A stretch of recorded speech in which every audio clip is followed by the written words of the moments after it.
sometimes people have what it takes, but they haven't recognized it yet. Just go forward. So what do you need to do?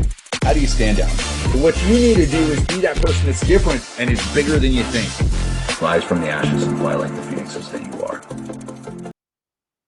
Welcome, and hello, ladies and gentlemen. All right, Andrew David, Blake Newbar's partner program.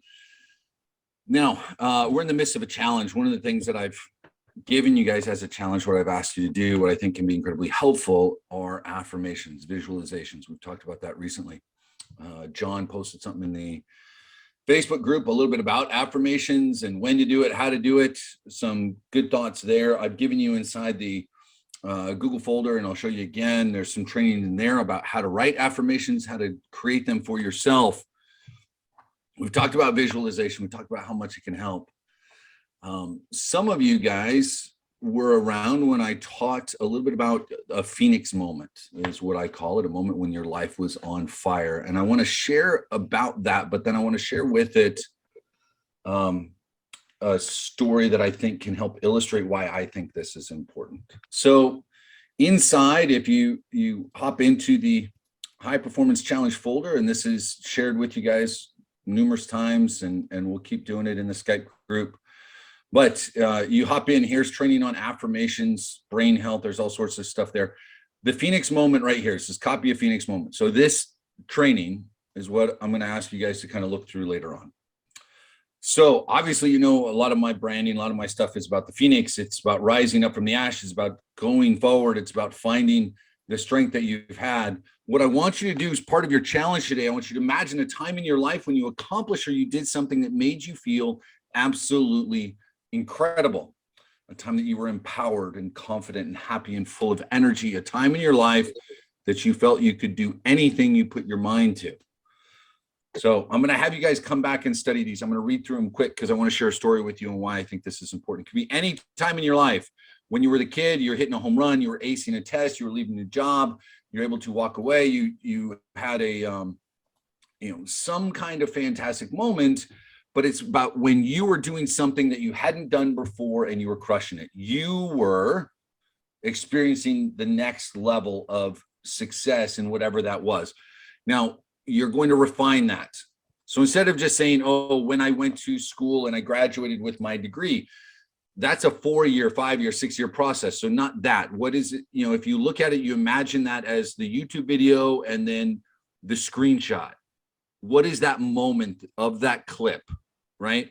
Or the 1 to 5 seconds of that clip. For me, and I've given this example before, but there's a couple of them. One of them was, playing baseball, and we were in the state all-star tournament and I was batting, and the count, for those of you guys that remember baseball, was 2 balls, 0 strikes. And I just had this feeling, I'm like, he's going to try and groove a fastball. And if he puts it right here, I'm going to take it. And he put it exactly where I thought he would. And I swung perfectly and I hit it, not just over the left field fence. There was a building behind the left field fence. I hit it over that building. It was the longest home run I'd ever hit in my life. And I remember how the ball felt absorbing to that sweet spot in the bat and just slingshotting off the bat. I remember exactly how that felt.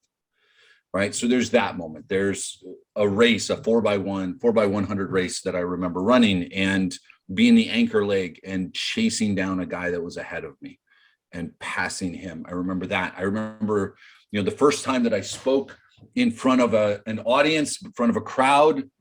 And there was a particular moment during a story that I was sharing when I looked out into the audience and I saw a number of these faces just focused and paying attention. And I could tell that they were there and they were involved, right? What was your Phoenix moment? What was that for you? And that's kind of what I'm going to ask you guys to go back and focus on. Now, this is something, anytime you're sitting down, you're going to have a difficult task. Anytime you're going to be looking at going after your goals, whatever it is, I want you to remember these moments. This is what star athletes do. This is what successful people do, not just visualizing what is to come, but things that they have accomplished in the past. Part of that is because you are in the midst of trying something new and there's inherent frustration that is there. So before you tackle that, step aside for a moment, change your circumstances and try and remember what that felt like. what that moment was, how you were standing, how you felt, the smells, everything. Okay, now the full training is there. I want you to go through it. This is your challenge for today. You're going to write out your Phoenix moment. You're going to try and relive it. I want to share with you a couple of stories. Has anyone heard of the counterclockwise effect? There's a book that was written in the early 2000s by a doctor named Ellen Langer, Langer. She's a Harvard professor of psychology. There was a show done in 2010 on the BBC. There's a number of different things that goes along with this. So what Ellen Langer is a psychologist who throughout the 60s, 70s, like she's been doing this forever and has done some pretty amazing things. Now, some of her experiments, though, are a little bit different, and they've achieved amazing things. One of her big thoughts, one of her big ideas is that our mind, the psychology, the power of our mind has a greater effect on our circumstances than we recognize. And that most people are just completely disconnected. We don't pay attention. We go along. We've been primed throughout our life to accept a certain thing and to go along with certain elements. And that's just how we are now. And we accept it. And so she's gone over and over and over again and worked with people psychologically to change their physical circumstances. One simple study, they went to a hotel and there was, close to 100 men and women that were working in housekeeping. And they asked them, hey, how do you feel about how often you work out? And almost all of them said, well, I don't work out at all. And, I don't exercise nearly enough. They would say, here's what the, American Society of Health, blah, blah, blah, whatever. They say you should work this many times, this frequently, in this way. And almost all of them to a person said, well, I don't do that. So they sat them down and they explained, when you're doing this and you're walking this way, this is this type of activity. When you're lifting this, this is this type of activity. When you're doing this, this is the equivalent of XYZ. And so they explained to them that not only are you getting the recommended allowance, you're actually exercising more than what they recommend. And they returned weeks later.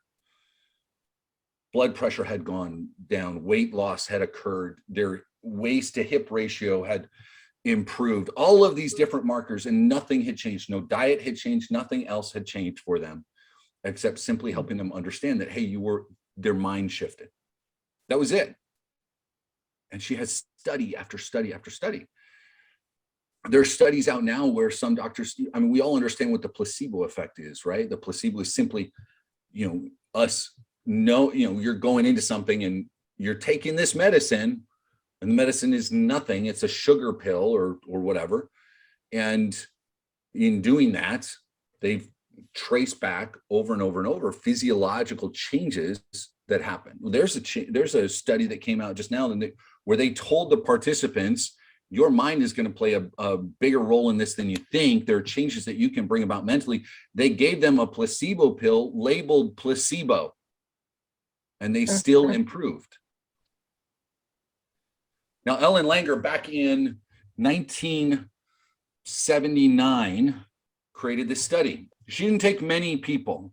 She took 8 people, I believe, 8 gentlemen from a nursing home. So you got to remember, 1979, nursing homes, people in their 70s and early 80s. This wasn't where nowadays, 70 is the new 50. This was 50 years ago, 40 plus years ago, where 75, 80 years old, people were in the nursing home. They were starting to break down. They were old. And they took them back in time. They took them to a kind of a monastery that had been retrofitted to be 1959 again. The TVs were from the late 50s. The TV shows that they could watch were from the 50s. The magazines, the books, the music, right? It was all from that time frame. And instead of telling them, hey, we want you to reminisce, they said, you need to act and speak and go over things as if you're in 1959. Don't just reminisce, live those days as if that's you. They took them to the house and they said, all right, your rooms are upstairs and you got to take care of yourself because this is 1959. And these are people, some of these people could barely walk when they were coming in. Even if they had to take one shirt up at a time, they made them do it. And they gave them a week there. That's it. And so these gentlemen are hanging out. They're talking about sports. They're talking about Wilt Chamberlain. They're talking about, all of these sports teams as if it's 1959. They're watching these shows. They're talking about movies as if they had just seen it for the very first time. Okay. All of these amazing things happen. Then they come out.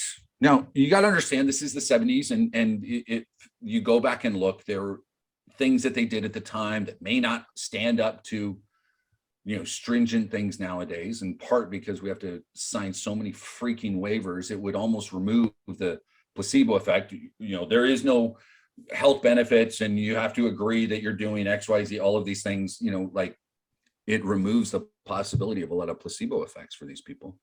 So they didn't have that at the time, but they had done measurements, cognitive abilities, eyesight, grip strength, all of these different things.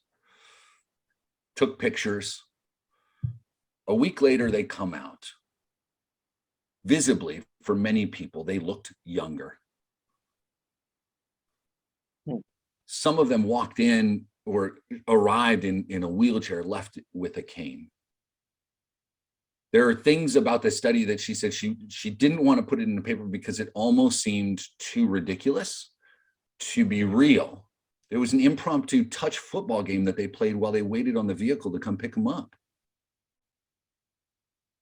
Their cognitive abilities changed. So then multiple times throughout the rest of her career, she thought about, redoing the study, but it was just too expensive, prohibitive, and she couldn't put it together. Well, in 2010, the BBC came together and they put, they filmed kind of a multi-part TV series.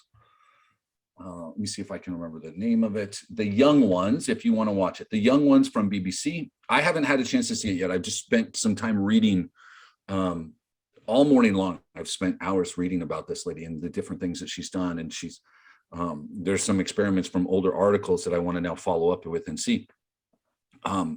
She's oftentimes referred to as the mother of positive thinking or mental changes, mindset over matter kind of thing.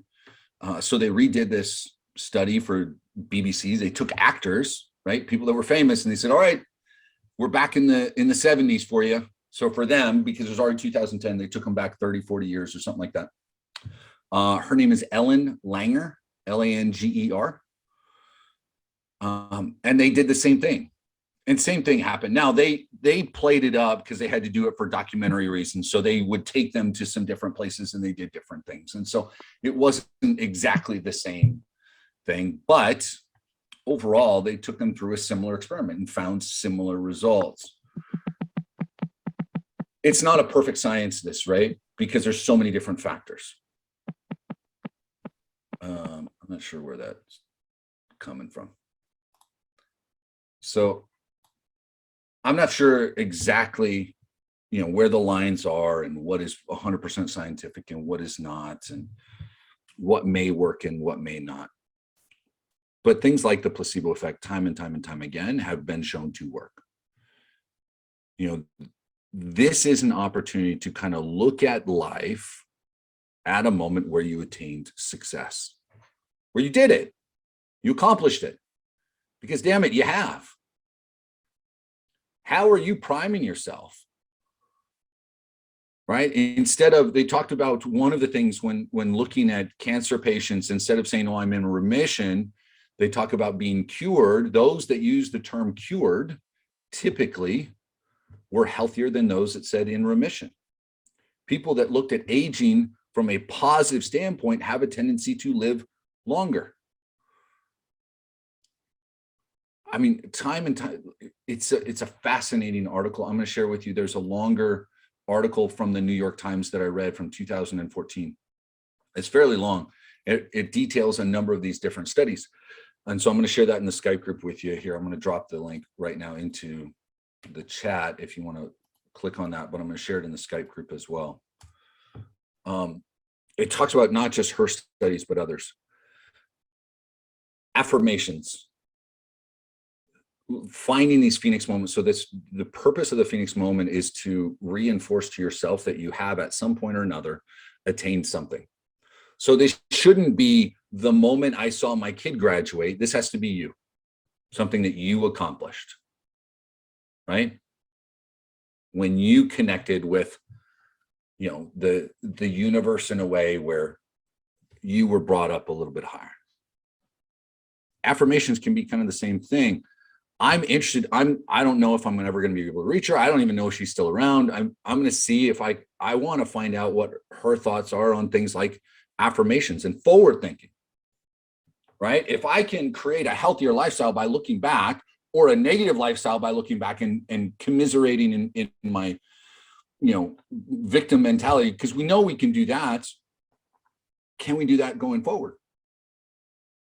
Right?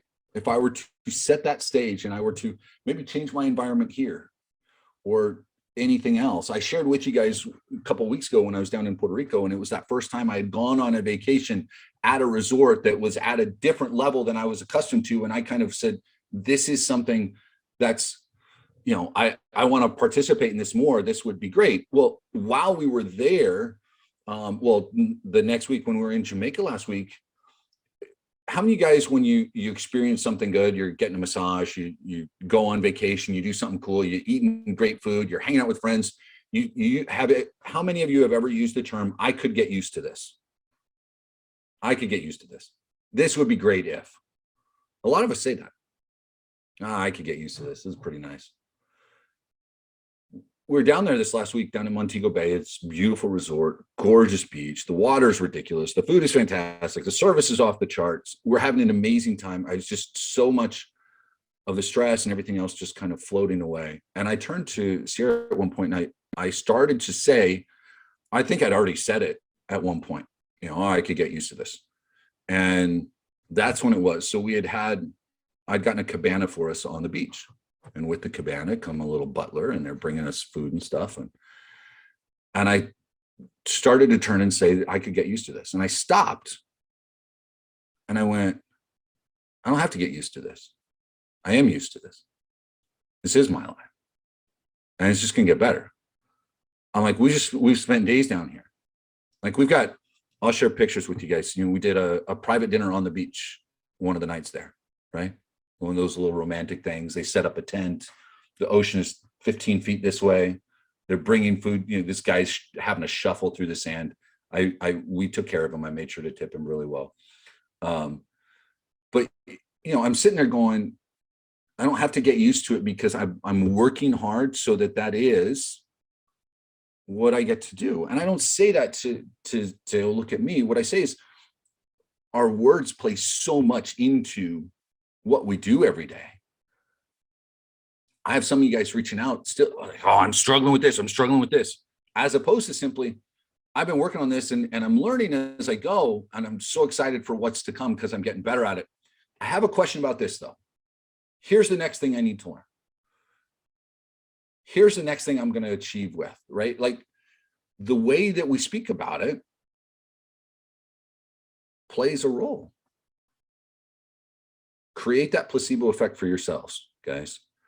And it'll have more of an effect than you think. Okay, so that article is there. I recommend reading it. I think super fascinating. Ellen Langer, what she's done. I haven't had a chance to read the Counterclockwise, the book that she wrote. That was actually before the BBC thing.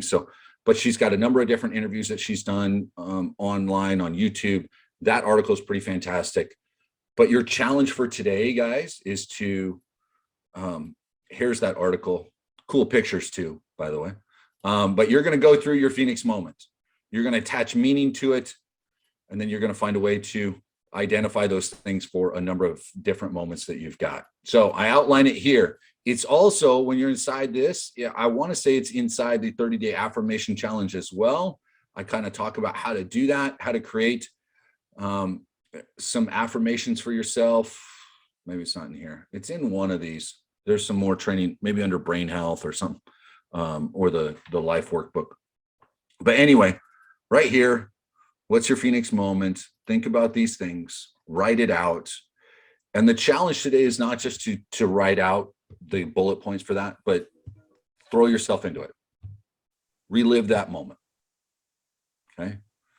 Anybody have any questions about what kind of thing that moment should be? Are we clear on it? Okay, so it's not something else. A lot of you moms are going to, it's when I brought my child into the world. That's more like their birthday, which is great. What's your Phoenix moment?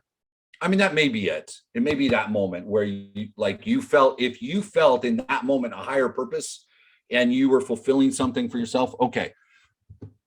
But something along those lines, right? Maybe you had an injury, you had surgery, and it was the first moment you were able to walk pain-free after having suffered through physical therapy.